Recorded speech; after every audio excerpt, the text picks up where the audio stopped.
What is going on? Happy fall, everybody. You see the colors are changing around me and the e-bikes are in season. Let me tell you, I have a lot of e-bike reviews coming. So if you're interested in seeing the latest and greatest from the world of e-bikes, we got tons of videos coming your way. So please stay subscribed for that. And today we have a very cool e-bike. I'm filming this after already doing everything, so I already know what I'm gonna say. So spoiler alert, I like it. But this is the Velotric Discover 1. And I hope they're not mad at me. They even sent me a voice recording of how to say their name. And Velotric. That's what it is, I'm pretty sure. Anyways, I like it. This is the Discover 1. It is, preview, I have a fat tire version of this, I guess is what you'd call it, the Nomad one, coming very soon. I just finished building that one, have not given it a full test yet though. But this bike is pretty cool. So today I'm going to take you through the unboxing and building of this bike. We're going to do some hill tests. We're going to go ahead and just see if this 500 watt motor can pack the punch of similar 750 watt motors. We're also going to just look over the parts and just kind of tell you what they did on this bike and if it's worth buying. Now this bike comes in at around $1,200, and I gotta say, that's a pretty competitive price for this bike. And it also comes in a step-through model too. So everything I say, you know, it goes for the step-through model as well. I think the only difference is the frame there. So if you're considering a, you know, classic commuter, you know, all-around, do-it-all e-bike, man, you better stay tuned because it's a good bike. I like it. Without ruining the rest of the video, it's good. So yeah, let's get into the review.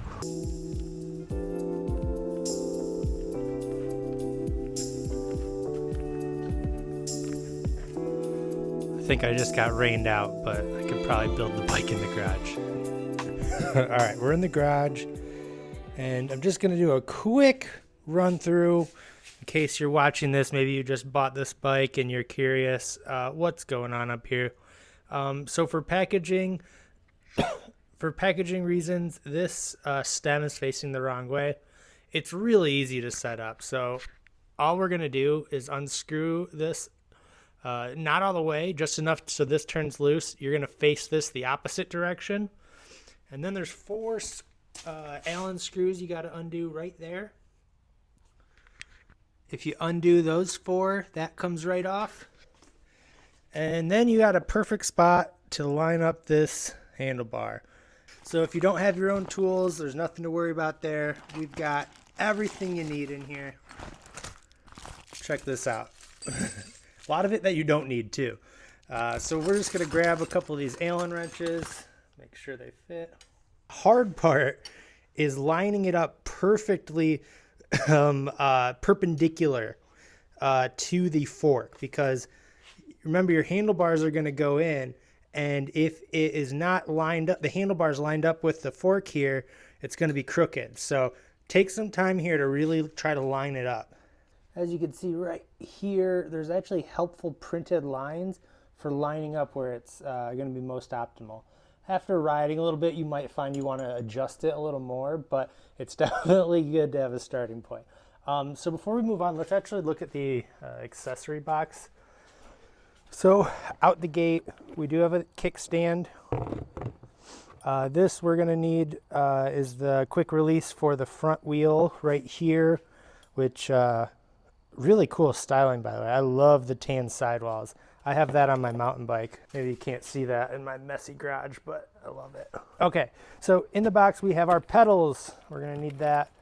We have a bell. You know, I'm not gonna install that. What do we have here? Oh, headlight. Reflectors, we'll save those for later. Probably the most important part, the display. You're gonna need to, we'll do that next actually. And then the charger and the toolbox that we already looked at. Let's go ahead and get this display on and all the cables connected here. So really easy, we're just gonna unscrew that right there and pop it right on there. Now that it's on, real easy, we're just gonna connect some lights. Connect some cables. Now they're already color coded. You're just going to line them up and pop them in. And this dangly one here is actually weather sealed, it looks like. And that's going to be for the headlights. All right, so we're going to put the front wheel on here. Here's the quick release. Now my one note, the packaging is so fantastic on this bike. Like I really don't have any complaints with parts or anything like that. The one nitpick thing I'd have is like either include a packet of grease or pre-lube some of the materials. Like this in particular is bone dry and should probably just have a little bit of grease on it.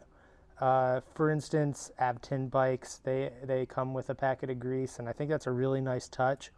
But I mean, I'm being very, very picky here. So just make sure you have some grease with you. I actually don't at my house right now. It's all at the bike shop. But I'm going to go ahead and use my Finish Line cleaner and lube, because a little of this will at least keep it safe, and just make sure we don't have a lot of metal on metal happening.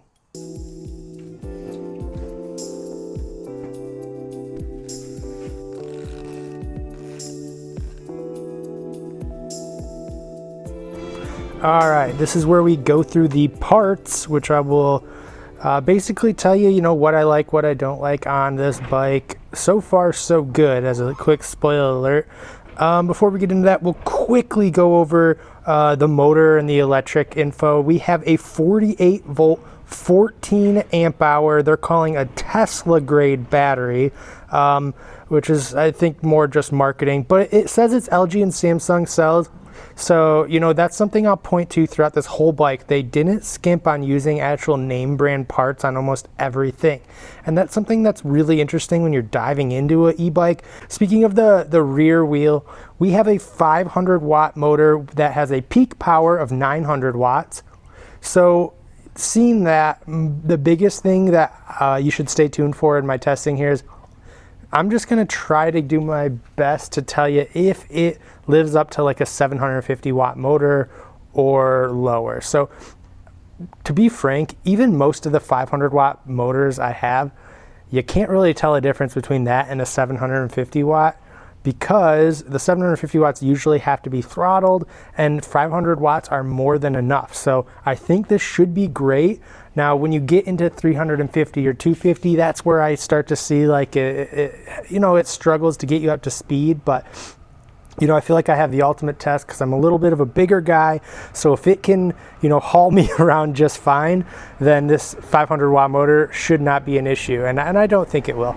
So I think that's mostly everything for like the electrical specs, but the insight we give here has a little more to do with, what kind of parts we're in. So I'm going to start up at top, hydraulic disc brakes, which sound like a given nowadays, but you'd be surprised how many e-bikes don't have it. For the record, if I go into my garage, kind of my daily drivers of my e-bike collection here, my rat in here, no hydraulic brakes. Well, this one does have hydraulic brakes, but this is also a Velotric bike. So go watch that review. If I don't have it up yet, then stay tuned, because this thing rules. I mean, oh, baby. All right, we'll talk about it later. This one, cheaper bike, definitely doesn't have hydraulic brakes.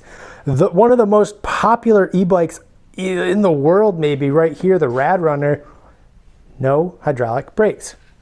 So why do I show you that? Because, it goes with the overall theory or thesis of this bike that they did source quality parts, and they didn't have to. They could have cut corners, like every little thing is a way to get the price point down, but I think they sacrificed having a sub $1,000 bike to give people something with a decent amount of specs. So moving right below, I'll wait till nighttime to try this headlight out, but it seems fine. The wheels, again, just a little cool touch to it. I love tan sidewalls. It really makes it pop. Honestly, on this yellow frame too, that's pretty groovy looking. We already talked about the brakes, but there they are. This fork though, another thing that is, they could have got like a no brand fork, but it is Zoom. And Zoom, if you're not familiar, is a growing in popularity, mostly e-bike focused suspension company out of China. And they do all the big kind of semi-affordable upscale e-bikes. So we can now include this Discover One as one of those e-bikes because it obviously has it now. So that's great to see. Everything on the front end definitely passes the test. Moving to the back, we already talked about the motor, but the real things to focus on back here are the tourney derailleur, and I guess it's mostly it. You do have a tail light that does work, which is good to see because that was my one ding on the Nomad, the other bike I have from these guys. It does not have a integrated taillight that actually lights up when you hit the brakes. The Discover though has that, which is great. So yeah, you have a 7-speed Shimano branded derailleur, which is more than enough. Again, they could have given you no brand. It could have been the cheap ones that just say Shimano.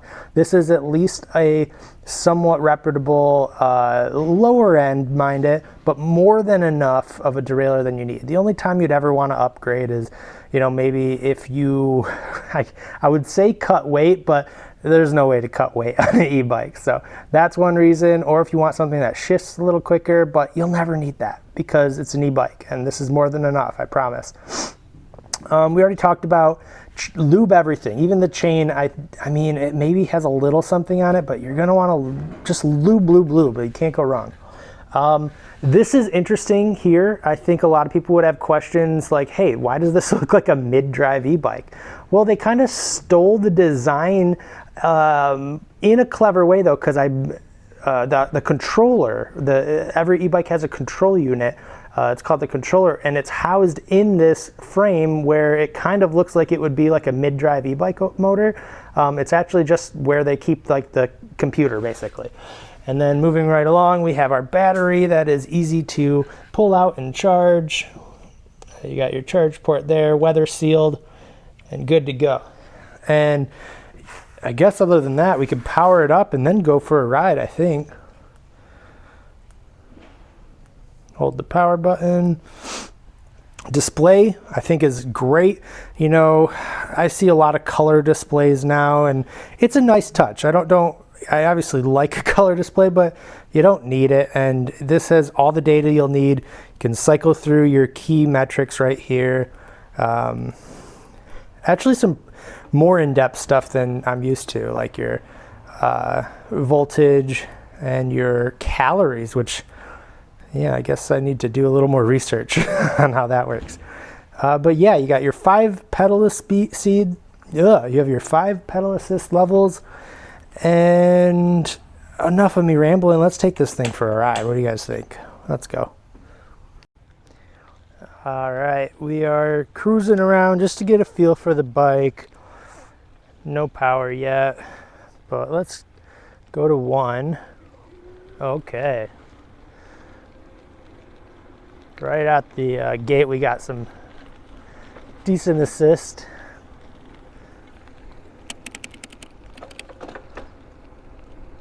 Shifting works great. That's good. Sometimes you gotta fix that out of the box. All right. Now another thing to notice is the throttle and how it correlates with your pedal assist. On some e-bikes, it's just full power no matter what, which I don't like as much. This one actually correlates to your assist. So if you're at level 1, you're only going to get level 1 of your throttle here. If you're at level 5, you're going to get full blast. And that's how it should work in my opinion. But I think like Rad Runners and a couple other bikes, your throttle will always be full blast, which sometimes you're not ready for. So I like that it's synced. So what we're going to do is we're going to go to like level 5. I'm not going to pedal, and I'm just going to do the throttle so you can see what it's like pushing about 250 pounds, just the motor. So this is how I kind of do like a power test here. Maybe I can even move to the watts meter too, so we could watch what happens. Let's see. Ready?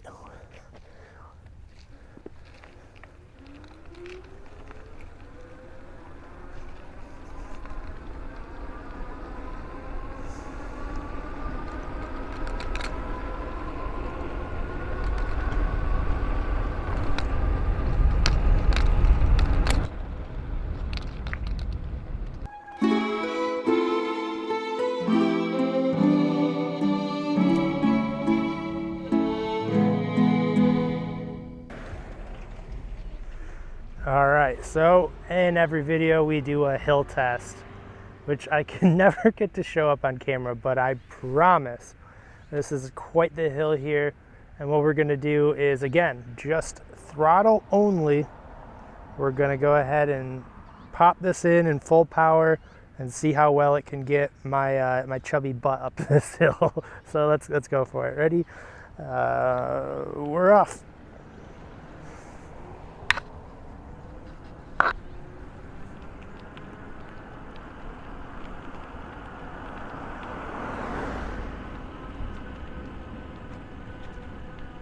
All right, so right here the hill kicks in, and you definitely notice we're not going 20 like we were before, but we're also not stopped either.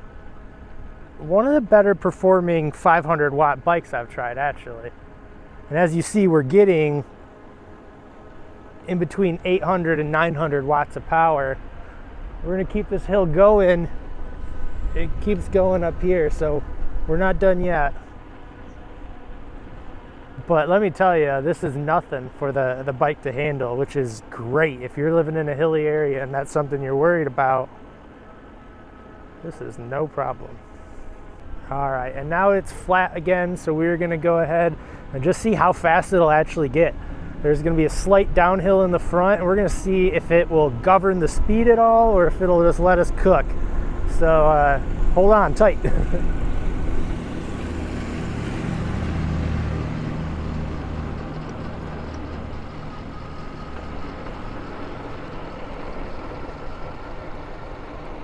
Right there, I feel it slowing down. It's stopping itself around 23 miles an hour. Yeah, there's definitely a governor in there.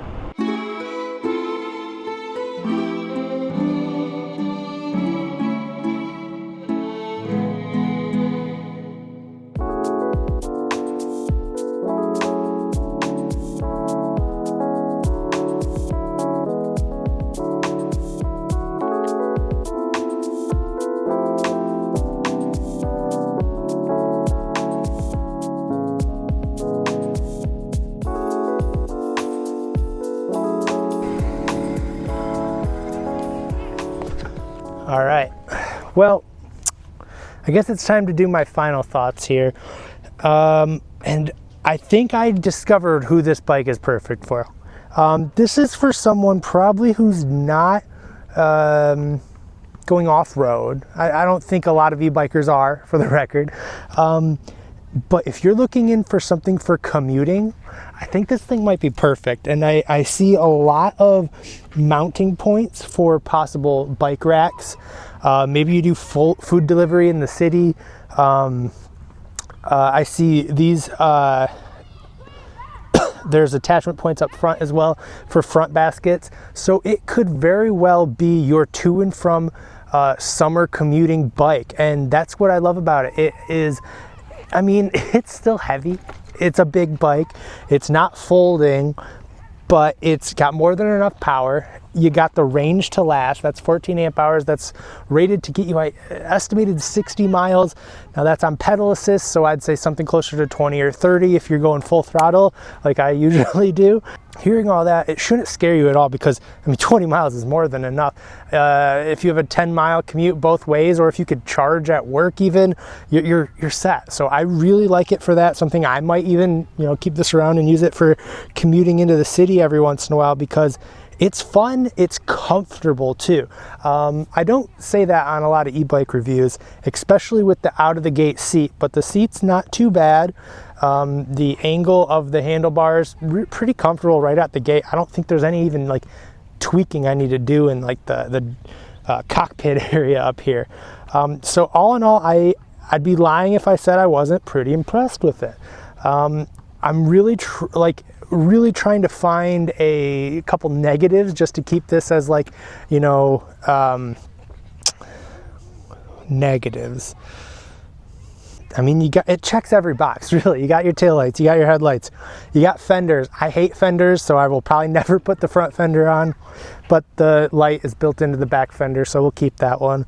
So if you need fenders, you got fenders. I mean, this is, if you don't know, I have a family e-bike store, so I ride a ton of e-bikes. Avitins, Ad Motors, any name brand e-bike, I've rode it.